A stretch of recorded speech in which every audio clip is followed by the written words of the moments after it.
Hair free hair growth ক্লিনিকটা বাংলাদেশের জন্য একটা চুলের জন্য একটা যুগান্তকারী এই ক্লিনিক, আমি যেটা মনে করি। যেখান থেকে এখানকার ডাক্তার থেকে শুরু করে স্টাফরা শুরু করে সবাই মোটামুটি খুব কেয়ারফুল। এত সুন্দর একটা লুক দেওয়ার জন্য আমি হেয়ার ফ্রি হেয়ার গ্রো বাংলাদেশকে ধন্যবাদ জানাই। Thank you hair free hair grow Bangladesh.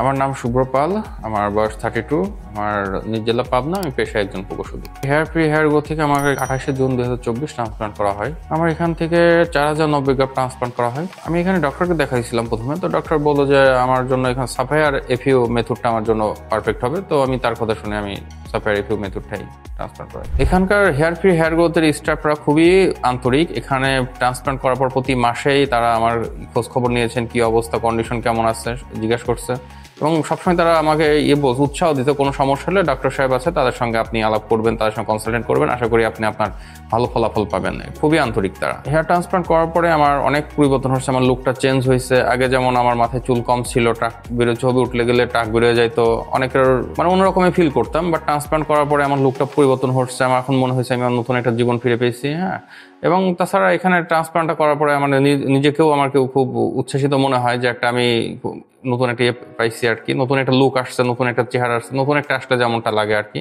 আমি সবসময় এই ক্লিনিকের জন্য দোয়া করি, তারা যেন অনেক করতে পারে, অনেক পেশেন্টকে যেন তাদের একটা ভালো একটা ফলাফল দিতে পারে। এবং আমি হেয়ার ফ্রি হেয়ার গ্রোথকে সবসময় আন্তরিক ধন্যবাদ জানাই, এবং তাদের জন্য যে আমার লুকটা এত সুন্দর একটা হইতে পারছে, মাথায় চুল পেয়েছি, এই জন্য হেয়ার ফ্রি হেয়ার গ্রোথকে আমি অসংখ্য ধন্যবাদ। এবং আশা করি যারা আমার মতো চুলের সমস্যায় ভুগতেছেন কিংবা যারা টাক নিয়ে চিন্তিত, তারা এখানকে এসে ডাক্তারের সঙ্গে কনসাল্ট করে আপনারা আশা করি একটা ভালো একটা ফলাফল পাবেন আমার মতোই।